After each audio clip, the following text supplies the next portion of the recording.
Bhandara ordnance फॅक्टरीत स्फोट, एक जण जागीच ठार. भंडारा शहरालगत जवाहरनगर येथील आयुध निर्माणी कंपनीत ऑर्डिनन्स फॅक्टरी भीषण स्फोटाची घटना आज सकाळी 08:30 वाजता झालेल्या दुर्घटनेत एक कर्मचारी ठार झाला. स्फोट इतका भीषण होता की त्या कर्मचाऱ्याचा जागीच मृत्यू झाला. C-X विभागात हा स्फोट झाला आहे. मृतकाचे नाव अविनाश मेश्राम आहे. C-X हा केमिकलचा एक विभाग आहे. अविनाश मेश्राम आज सकाळी पहिल्या शिफ्टमध्ये कामाला आले होते. ही शिफ्ट पहाटे 6 वाजता सुरू होते. त्यांनी काम सुरू केल्यानंतर 2.5 तासात ही घटना घडली.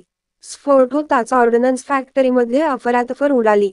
आग विझवण्यासाठी फॅक्टरीचे अग्निशमन दलाच्या जवानांनी लगेच आग आटोक्यात आणली. पण कर्मचारी दहशतीमध्ये आले आहेत.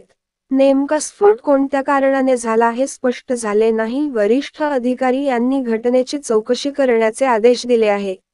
Divya Maharashtra news bureau report.